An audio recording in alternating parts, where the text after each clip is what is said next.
So, Coach, I mean, obviously, I wasn't around last weekend, didn't get to watch a lot of your games, but I saw the results and things like that.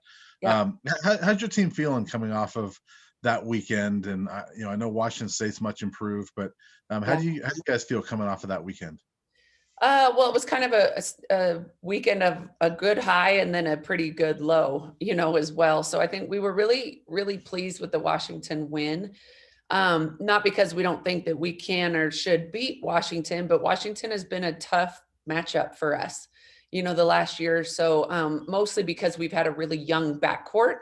Kennedy Leonard's senior year, she wasn't playing, so we threw a freshman in to play against a team that runs 8 or 9 different defenses. And then this past year, it was a freshman point guard and Jalen trying to figure out offense against 8 or 9 defenses. And then this year, a sophomore. So for a young backcourt, Washington is a really tough game to play.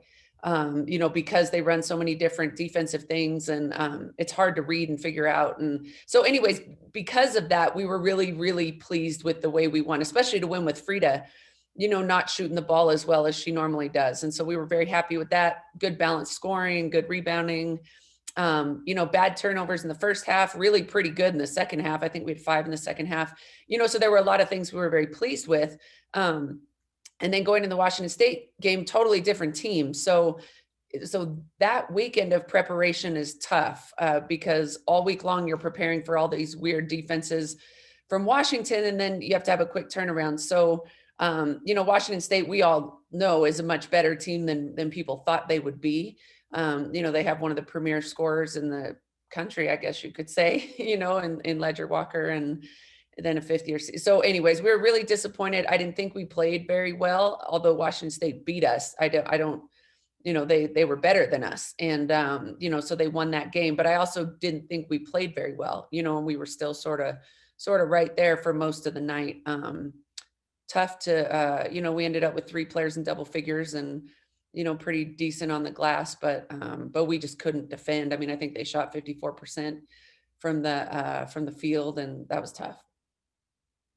So at this point, you guys are, I guess, a little past a third of the way through the season, based on how it's scheduled. We'll see how many games you play. But Mhm. how do you feel about your team 9 games into the season? Are you playing the basketball you thought you would play? Kind of, how would you assess what your expectations were as to compared to how you're playing? Yeah, the goal is to play consistently, and play consistent basketball offensively and defensively, and we're not there yet. The sort of week and a half that we played Utah and Arizona and then would have played Arizona State, I thought we were playing really well, really balanced, really healthy. Bodies were feeling good. We were defending, we were scoring. Rebounding is always sort of, there.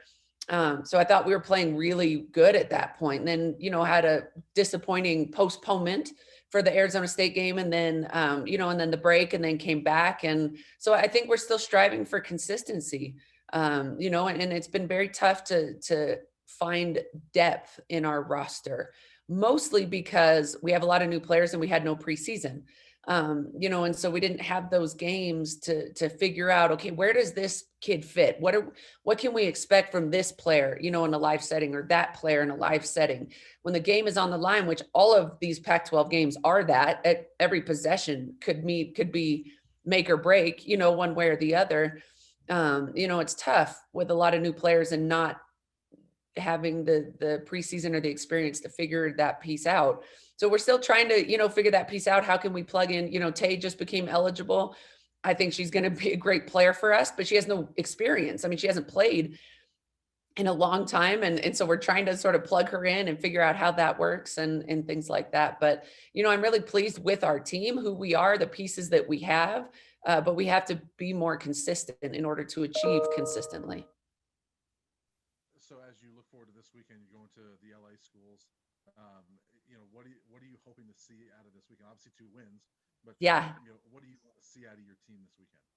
Yeah, I want us to play really focus more. A couple weeks ago after the Oregons, I said we need to stop prioritizing our opponent and focus more on us, and after this past weekend, when there was so much focus through the week on Washington and their zones, and different things, and then the Ledger Walker sisters, and there was a huge focus, I felt like, on our opponent. And as coaches, we study so much film. Like during season, you hardly sleep, right? Like you're just scouting like all day, every day and all night. And we want our players to have the same amount of information that we have, going in, because we know that the more information you have, the more empowered you feel, the more confident you feel. And we put a big priority last week on our opponents. I really want us this week to prioritize ourselves. The great thing about this weekend is that the two teams are quite similar, whereas last week they're not similar at all. And so that helps with your preparation. You're preparing for very athletic teams, that can attack your feet, that can deny and pressure, that can rebound the ball really well. And so I think that allows us really to sort of turn the camera, the mirror back on ourselves and say, okay, what do we need to do to be successful? Yes, they're going to be great on the glass. They're going to be athletic defensively. And what do we need to do to get better? And I want that to be really our priority this week. And then Corey, I'm going to ask one more, then you can take over. But I requested to talk to Zuzia today. Can you talk about her growth? Just when I've seen her, like, I remember last game I came in, she just looks more comfortable. Yeah. And, like, she just plays like confidently and looks like a better player and can help you now. Yes. Yeah. No, I mean, all along, even since we recruited Zuz, we signed her, in the late spring, after, I don't know if we'd had an injury in the spring or something where we're like, we need a guard, and so we had signed her in the spring and thought all along that she could be someone that could be, just come in and be really solid, like be solid defensively, knock down shots.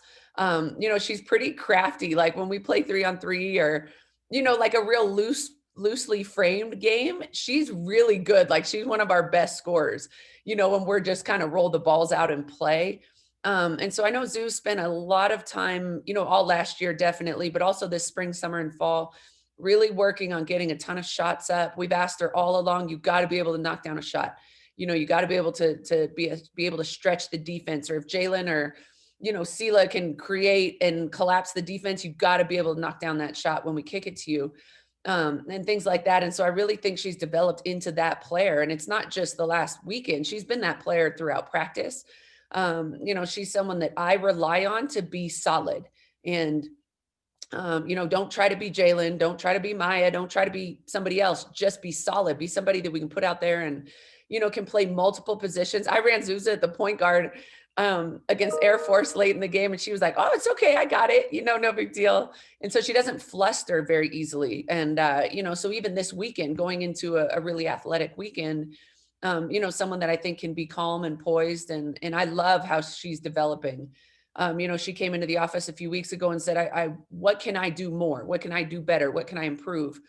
We talked about a few things, and she's someone that, you want players to ask those questions, but then you also want players to go out and then do that. You got to improve. You can't just say, I want to play more and then not do anything about it. So I really appreciate the fact that she asked those questions, received some answers, and has been very intentional about putting in the work, to earn more time. And that's what we're seeing from her. You mentioned you're going to focus more, and we talked in the pre-games leading up to Washington State about you focusing the team play Colorado basketball kind of situation, as opposed to trying to stop the other players. I mean, you had some pretty good scores. We talked a long time about Amber Melgosa, and she's not there anymore. And you guys had really put an emphasis on, rightly so, on trying to stop the scores or at least slow them down. But if you guys seem to play your best basketball when you guys focus on yourselves, are you changing anything on the road trip? I mean, now that I'm not traveling with you guys, I noticed in years past, if things didn't go well on a road trip the previous time, things and little things, you'd have to travel with you guys to kind of know this, but maybe you don't do a shoot around before a game one time, or maybe you only practice for an hour instead of 2 hours, or at least a little thing. Are you changing anything? Because the last road trip to Oregon, again, it was the beginning of the season. It didn't go the way that you guys wanted it to go. And I really felt that from you, not only in the words that you said, but just kind of the way that everybody kind of reacted to it and talking to the players. Are you changing anything going to Los Angeles? I know you'll stay probably in the same place. You won't see anything outside of that. You'll stay in the same place for 3 days, so you don't have to move hotels in between. But do you change anything, practices or things like that? Honestly, everything's different on the road night right now, especially Yeah. in Los Angeles. I mean, the numbers in LA are just staggering. And so we actually are changing hotels based on the testing protocols at USC. Like we have to test, I don't know, I don't know, Jill does all of our travel, but you have to test it like super early in the morning or super late the night before the game. And so we don't want to drive, 20 miles in traffic just to get to a test to turn around and have to. So anyways, that'll be really probably the only difference. But the tough thing about being on the road right now, and I know our men were just on the road for a long time, and we felt it when we were in Oregon, is that it's extremely isolating. The hotels don't allow you to meet, and there's no food, there's no eating together. Everything is, Jill picks up the food, we go down to the lobby, pick up your food, take it back to your room. We can Zoom, we can be on the bus together, we can be at practice together, but you can't, sometimes we like to get in the meeting room on a Saturday night and play games, like play Pictionary and, watch some film, and then let's have a little bit of fun together, or have sort of a team building exercise and things like that. So they don't even have roommates on the road. They have to be in the hotel room by themselves. And so those things are different. But as far as the preparation, again, it's going to be, scout driven. But I think just as a staff, we're prioritizing, what are we doing well? What do we need to improve? What are we going to do about it? So if we're not shooting the three well, which we certainly did not this weekend, we're going to get more shots up. We haven't been shooting free throws well up until this past weekend. And from the day that they returned from Christmas, every single player has made 100 free throws every single day. So we're up to like every player's probably taken over 1,000 free throws. And we're seeing our percentages go up. So there's strategic things like that. But other than that, just trying to remain positive, remain engaged in each other, as best we can, and get our bodies ready to play. I'm curious about the testing. I know if you guys play early enough, like on a Sunday, like a noon game, you can test the night before, but I didn't realize that they weren't coming to you. You guys are having to go someplace? Oh. Yep, every place is different. So I don't know. I mean, I don't know where, Jill manages That's unfortunate, our schedule, yeah. and Chris Miller manages our schedule. Most places, like in Corvallis, we were able to do it at the hotel. And then I think their trainer just came to the hotel and grabbed all the swabs. And, so I don't know. It's different everywhere. The good thing is that everyone's testing a lot. And, but yeah, it just changes location to location. Yeah. Well, I certainly don't want to knock the Pac-12 or CU. No, yeah. I mean, you guys have, the conference and the university have done a great job of being able to play games. I mean, you guys have only had one game postponed. I mean, that's great. Yeah. But the other logistics that go on top of it that are hotels and the food and it's all different. Wow. Well, outside of that, I know you guys are going to LA. I mean, we were in LA last year, and I think not even a week after we left, they shut down the county. So for COVID. So, I mean, we were in the midst of it last year. On the flip side of that, I see, at least in a tweet, Michael Spencer from CBS4 just said, and I haven't been able to check Northern Colorado, they're going to allow tomorrow night 50 fans into the men's game tomorrow. Wow. Yeah. That's exciting. I guess it'll be family. Yeah. Very exciting. I love it. So it sounds like it might be getting a little better in Colorado. I mean, I know that is Weld County, which has been a little more along the lines of Mesa and Douglas County that have been a little more open. Yeah. But maybe cool. There's light at the end of the tunnel potentially. Yeah, that's very cool. Yeah, I hope it opens up to where I can go watch a men's game. Or maybe my kids can come to our game, but we just keep rolling with the punches. That's all we can do. Yeah, it's funny because I'm thinking I'm probably going to stay up late tomorrow night and put the kids to bed and go and watch the men since I have a credential. I can go sit up on the concourse and go watch. I love it. Just the last thing from me, going in again, you guys are not intimidated because you play so many top 25 teams anyway. It doesn't seem, you guys were so poised to beat Arizona again. I feel like you're going to get that same kind of effort against, Oh yeah. I guess, number 8 or number 9 UCLA now. It doesn't phase. And I know your younger players, they're still trying to learn what it is to play in the Pac-12, but the core group that you have, there's not an intimidation factor there. No, I don't think so. I mean, I think it starts with Jalen and Maya for sure. They bring a sort of fearless mindset, no matter what, no matter who.